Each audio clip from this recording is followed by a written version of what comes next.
আজকে তোমাদের সাথে সব শেয়ার করবো। হলুদ পড়তে বেশি ভালোবাসে।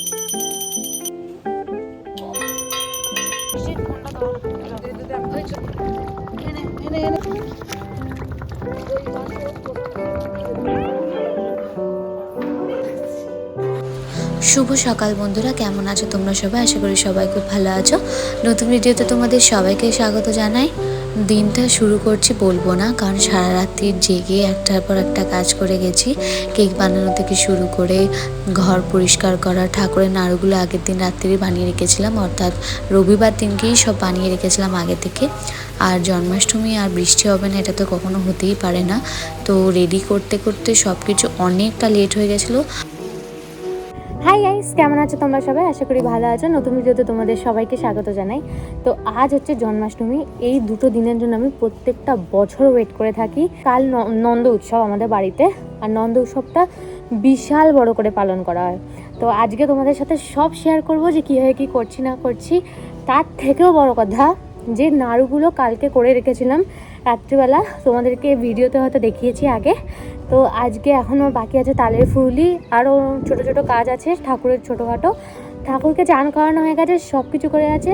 এবারে তোমাদেরকে দেখাতে চলেছি যে কীরকম কী লাগছে না লাগছে, আর সারা দিনটাতে কি করছি না করছি সব কিছু তোমাদের সাথে শেয়ার করব। তো থেকো অবশ্যই। রাধে রাধে।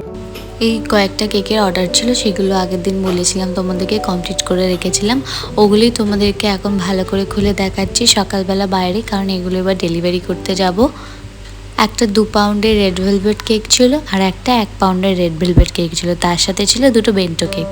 তোমাদের যদি কেক অর্ডার করার থাকে তাহলে অবশ্যই নিচে দেওয়া নাম্বারটায় আমাকে ডিএম করতে পারো। বলে রাখি, আজ যেহেতু জন্মাষ্টমী, সেই কারণে আমি আমার গোপালদেরকে স্নান করাবো। আর আমার কাছে পঞ্চামৃত ছিল না আজকে, সেই কারণের জন্য টক দই, ঘি, মধু আর গোলাপ জল দিয়ে স্নান করিয়েছি। সবাইকে স্নান করানোর পর হলুদ বস্ত্র পরিয়েছি, কারণ কতটা সুন্দর দেখতে লাগছে হলুদ বস্ত্র পরে, তোমরা দেখতেই পাচ্ছ। মুখগুলো যেন মনে হচ্ছে সামনে একটা বাচ্চা বসে আছে। স্নান করানোর পরে ওদের মুখগুলো যেন মনে হচ্ছে আরও হাসি হাসি হয়ে গেছে। সবার বাড়িতেই যে যার নিজের গোপাল আছে, সবাই তার গোপালকে স্নান করায়, পুজো করে, সবাই তার সাধ্যমতো চেষ্টা করে। তাতেই তারা খুশি হয়, আর তাদের মুখের ওই হাসিটা দেখে যেন মনে হয় আরও সেবা করি। তো খেতে দিয়েছিলাম তালের নুটি, তাল বড়া, নাড়ু, মাখন, মিছরি, মালপোয়া। আমার বাড়ির সবথেকে বড় সদস্য থেকে তোমাদেরকে দেখানো শুরু করলাম। থেকে বড় কথা সেটা হচ্ছে যে জন্মাষ্টমী আর বৃষ্টি হবে না, এটা কখনো হতেই পারে না। মানে প্রত্যেক বছর জন্মাষ্টমীর টাইমে বৃষ্টি হবে। আকাশ পুরো মেঘলা করে আছে, দেখতেই পাচ্ছ চারিদিকে। আর প্রত্যেক বছর এটা মাস্ট ম্যান্ডেটরি যে এটা বৃষ্টিটা হবে। কাল সারা রাত্রি বিশাল বৃষ্টি হয়েছে, কারণ আমরা কাল সারা রাত্রি ঘুমাইনি। আমার কেকের অর্ডার ছিল 2টো, সেগুলো কমপ্লিট পর ভোরবেলা 6টার সময় আজকে ঘুমিয়েছি, আবার 10টায় উঠে পড়েছি। 5টার সময় কীরকম আকাশটা ছিল তোমাদেরকে তো দেখিয়েছিলাম। কাল সারা রাত্রি বৃষ্টি হয়েছে, তারপরেও কিছু টুকটাক কাজ ছিল, তখনও সেগুলো করে শুয়ে পড়েছিলাম। তারপর আবার উঠে আবার স্টার্ট করলাম। কী কী খেতে দিয়েছি সেটাও তোমাদেরকে দেখালাম। গোপালদেরকে এখন দুপুরবেলা খাবার দেওয়া আছে, আমাদের পুরোহিত আসবে হচ্ছে সন্ধ্যেবেলা। তো আমার এখনও রেডি হওয়া বাকি আছে অনেক, তো সব কিছু শেয়ার করবো তোমাদের সাথে। চল। এই যে তোমরা রাধা মাধবকে দেখছো, এনাদেরকেও আমি নিজের হাতেই অঙ্গরাগ করেছি। তোমরা অবশ্যই আমাকে কমেন্টে জানিও যে তোমাদের কেমন লাগলো। আরও একবার তোমাদেরকে আমার গোপুসোনাদেরকে দর্শন করিয়ে দিই। বলে রাখি তোমাদেরকে যে ঠাকুরকে যদি অঙ্গরাগ করাতে চাও অবশ্যই আমার সাথে কন্ট্যাক্ট করতে পারো, আমি তাহলে খুব যত্নের সাথে ঠাকুরের অঙ্গরাগ করে দেবো। আমার বাড়ির যত গোপুসোনাদের, জগন্নাথকে, রাধারানীকে, রাধা মাধবকে তোমরা দেখছো, প্রত্যেকের শৃঙ্গার আমার হাতে ধরে করা। এমনকি যে গণেশ ঠাকুরটা দেখছো, ওটা আমি নিজে হাতে বানিয়েছিলাম আগের বছর গণেশ চতুর্থীর সময়।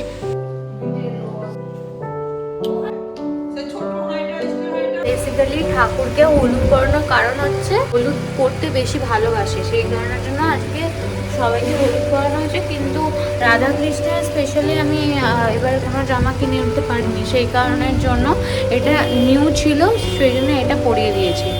তো অবশ্যই তোমরা কমেন্ট সেকশনে জানিও যে কীরকম দেখতে লাগবে। সবাই পুজো হতে এখনও অনেক দেরি আছে, এখন বাজে হচ্ছে সামথিং 5টা। তো চান করতে করতে বেজে গেছিলো 4, আর পুজোর জোগাড় এখনো পর্যন্ত কমপ্লিট হয়নি, চলছে।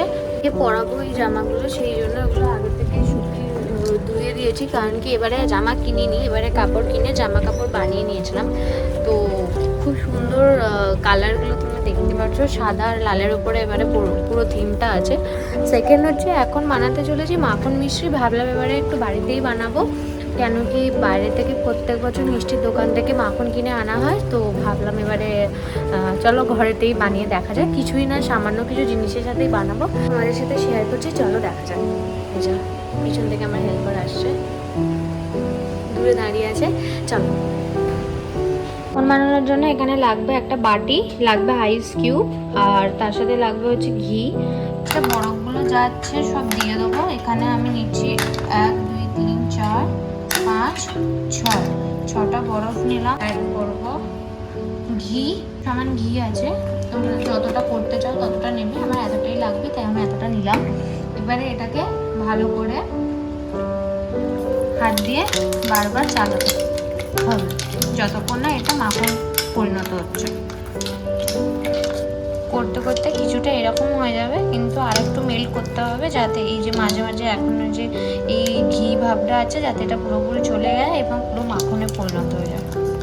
এই যে বরফগুলো এবারে এর থেকে তুলে নেবো আস্তে আস্তে। ঠিক এরকম ক্রিমের মতন হয়ে যাবে বাটারটা। এরপর এর সাথে অ্যাড করব মিছরি আর পেস্তা। লাগবে কেশর, মিছরি, কাঠবাদাম আর পেস্তা। এই মিশ্রিগুলো এবার এতে দিয়ে দেবো গোটা গোটা। এবার এতে অ্যাড করব কেশর। এবার এই মাখনটা নিয়ে এইখানে তুলে রাখবো।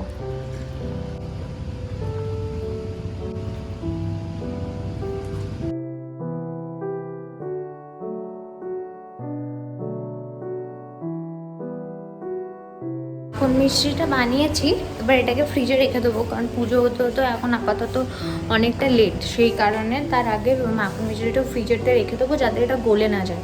কারণ বাটার একটুখানি বাইরে থাকলেই গরমেতে গলে যায়, সেই কারণে ফ্রিজে রেখে দিলাম। আসলে ব্যাপার কি বলতো, সব কিছুই বাইরে কিনতে পাওয়া যায় এখন, নাড়ু থেকে শুরু করে সব কিছু, সব ধরনের নাড়ু বাইরে পাওয়া যায়। কিন্তু স্পেশালি আমি নিজের বাড়িতেই ঠাকুরের ভোগ বানাতে পছন্দ করি, নিজের হাতে বানিয়ে খেতে দেওয়াতে পছন্দ করি।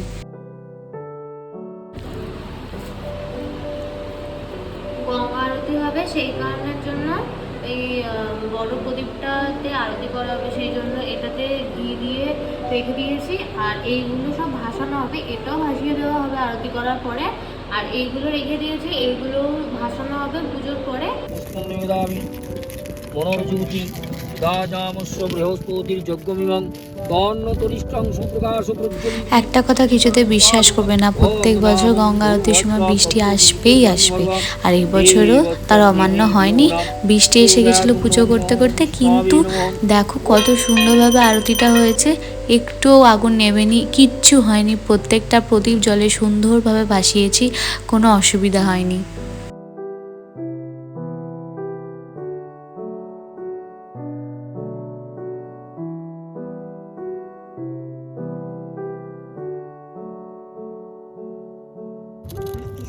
দেখতে লাগছে বৃষ্টি, দেখ।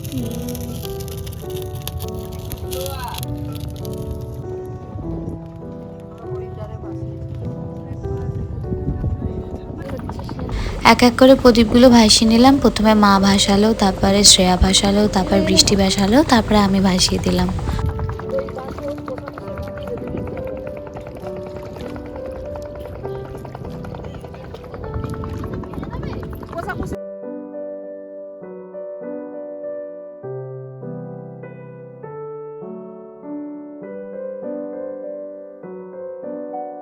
সন্ধ্যাবেলা মালা আসার পরে তারপর আস্তে আস্তে সবাইকে পরিয়ে দিলাম। মালাগুলো পরানোর পর যেন আরও সুন্দর দেখতে লাগছিল আমার ঠাকুরকে।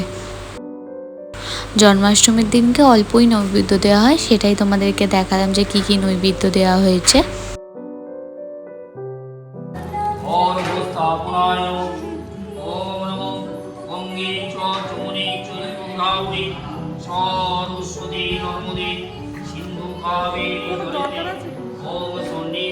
মঙ্গলাসনায় নমঃ মহাপুষ্পম নিরুদ্দিষ্টরিজি রুদ্রং চন্দ্র কুর্মদ্দি ভূতা আসনে উপবেশনি ওম স্বস্তি ভবন্তু বন্ধু ওম স্বস্তি ভবন্তু বন্ধু স্বস্তি ভবন হরে নেত্রম মুখে গৌরী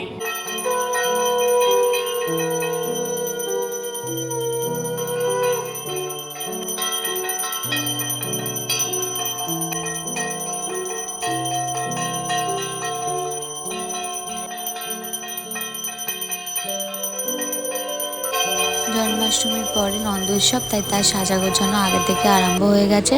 আর এদের দুজনকে জ্বালাতন করতে যে আমি যে সুখটা পাই সেটা আমি কিছুতে পাই না। তো যাই হোক, তারপরে পুষ্পাঞ্জলি শুরু হয়ে গেল। সকাল থেকে না খেয়েছিলাম, উপোস ছিল বলে পুষ্পাঞ্জলিটা দিয়ে তারপর উপোস ভাঙলাম ঠাকুরের প্রসাদ খেয়ে। জন্মাষ্টমী ব্লগটা আজকে এখানেই শেষ করলাম। তোমরা ভালো থেকো, সুস্থ থেকো, সবাইকে ভালো রেখো। নেক্সট ভিডিওতে দেখা হচ্ছে।